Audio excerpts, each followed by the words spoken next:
Okay, so we're going to start the playthrough of the campaign, the story of Skulls in the Stars. It was the one I really wanted to play first of all. We'll start with Act 1. There's 2 acts in Skulls of the Stars. And I've set it all up ready to go. We're going with Providence as playing solo. I'm just going to go with that as standard. And we've set everything up ready for this one. So Chapter 1A is En route to Tockatown. The shadows of evening draw closer, and the sun turns the horizon to blood when Solomon Kane strides into the village. The Puritan is clad in sombre black, his broad belt hung with deadly accoutrements. Pistols, shot, powder, rapier. Protruding from the cuff of his high boots is the hilt of a dirk. All about the man is an aspect of steel, danger, and grim resolve. The English pleasantry eye, this austere vision with no small measure of suspicion and fear as it glides through their community. Ahead lie the open moors, on the other side of which is Tockatown, Kane's ultimate destination. For the nonce, he has set upon a hearty meal at the tavern to fortify him, for he intends to travel through the night so that he arrives at Tockatown by the morning. Kane ducks under the low lintel of the journeyman's rest doorway to enter the dingy, smoke-filled room beyond. So, special rules. You've got set up usually at the bottom of the chapter in the storybook. You've got special rules which you have to follow for this particular one, and this is illuminating Solomon's path. So this is a story chapter. Whenever a virtue takes a move action, so I can take a move action with virtue. That's interesting. I can place one light. That's quite cool. It's a bit slightly irrelevant because I've got my move 1 and place 1 here. Never mind.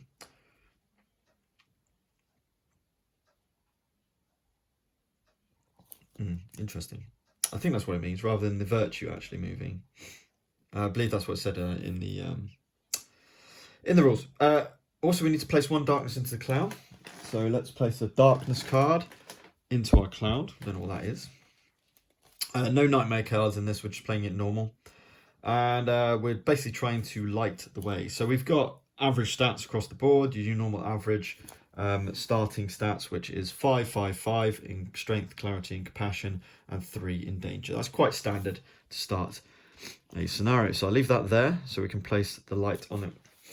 So Providence is going to just try and find out a little bit about this inn that we're in. We're trying to recover, get a hearty meal, so we are ready to go through the night to arrive in our destination of Tockatown. Providence has been painted. I haven't managed to paint loads of these. Hang on, let's get some light onto the situation. Excuse me. It's a little bit better. Okay, and we're ready to go. So let's roll our 3 dice. Now, the virtue will not be on the board, so we are not going to get the benefits of anything on here.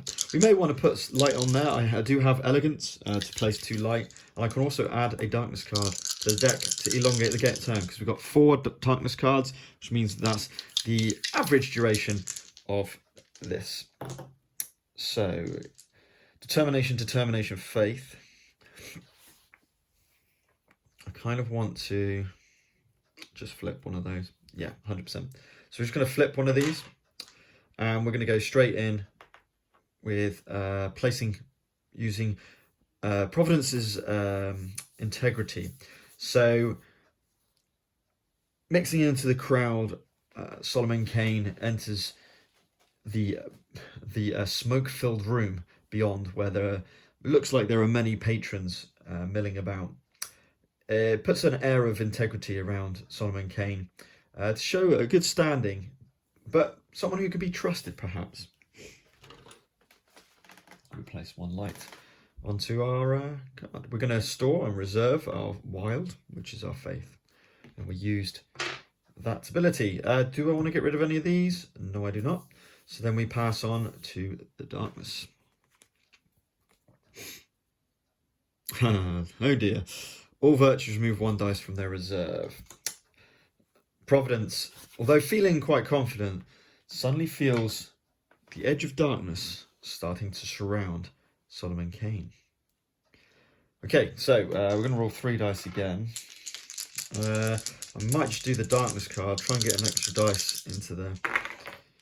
Oh, that's pretty good. That gives me the darkness card, which is nice. I won't mind placing 2 lights. I'm still going to re-roll this one. And we get the faith. So, we'll go again. This time I'm going to hit over with finesse. It's kind of sneaking behind the shadows and trying to become unnoticed, not as pronounced, and trying to get Solomon Kane to blend into the background, to not alert any presence to him, but still to trying to gauge the crowd, to figure out the people he can speak to help him on his journey. So we're going to add, so that gets discarded, and we're going to add a darkness card from the deck to the bottom of our darkness deck. Storing our faith and choosing, I don't really want to lose any compassion, so this is literally just discarding for the sake of discarding. Draw up to 2. Move 2. Awesome. That will obviously place light if I move. Oh, the smoke filling the room is so dense that it's hard to see exactly what's going on in the room, and to find it's hard for Solomon Kane to visualize and to seek out the people he needs to speak to. Clarity, -1. Right, roll 3 dice. We could potentially get this 2 light on there, which would be quite cool. So we've got bravery and 2 pain.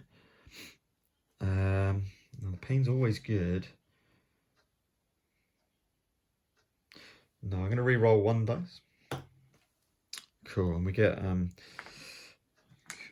we get fear, which is perfect. So fear, bravery, wild, and pain to do elegance.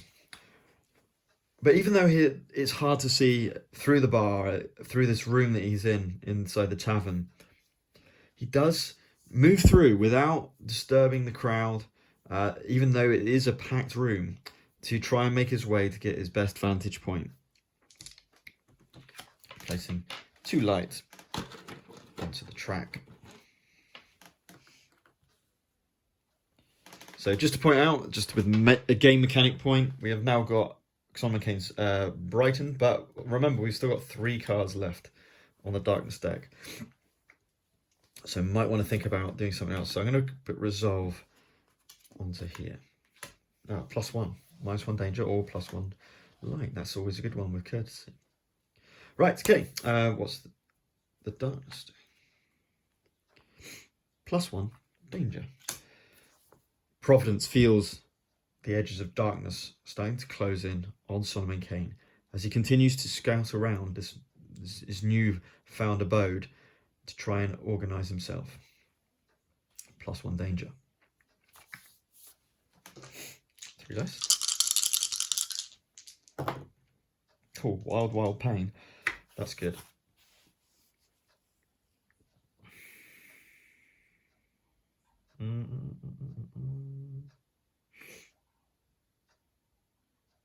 I don't think I'm going to re-roll or flip any dice.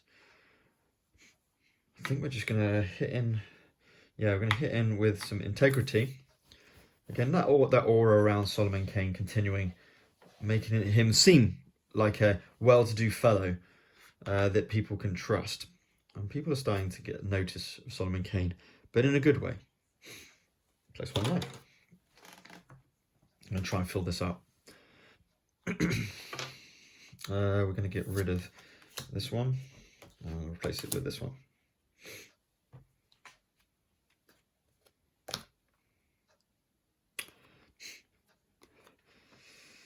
But Providence is being hampered by the darkness that's coming in towards her. Remove the left, discard the left hand action. Okay, we still have this last turn, so let's see if we can get that last piece of light, which we should be able to, onto the board. Ooh, that's good. Talk, fire, explores pointless. So I think I'm going to re-roll. I'm going to re-roll the bravery And he gets a wild. Okay, cool. So I'm going to reserve those 2 dice, and I'm going to go with integrity again. Continuing on the vein of that integrity. Trying to keep not going in aggressive, just going in, seeing an aura of presence about Solomon Kane. Fully trying to give himself the best possible chance of getting the best possible outcome from his mission. Oops, nearly. And I forgot to draw a second card, so that was a bit silly. We definitely want that card, so I'll be happy with that one. And I think we're going to move that one as well. So that will go on there. Then we mill through this deck. Awesome. Okay. Final darkness card. Oof. I get a choice. -1 clarity, strength, or compassion. I think we'll take down the strength. Okay. So last darkness card has come. And Solomon Kane has now finished the chapter with as best outcome as I can possibly get, which is 5 light. So what this means is we've got a bright path, so we're going to proceed to 2A for next, but we get to alter 3, because this is bright 3, 4, 5, so we get to alter 3 of these tracks. So clarity is definitely going up, strength is definitely going up. We want to keep them reasonably okay, and danger's going down by 1. I'm going to basically reset the board to where it was before. Now we've got this darkness card into the cloud. We don't know what that's for yet. Hopefully we'll get told that later. You leave everything else as is, so left and right action stays, reserved dice stay, your hand stays, draw deck, and all the rest of it. Okay, but we can remove all the light and we can proceed next to 2A.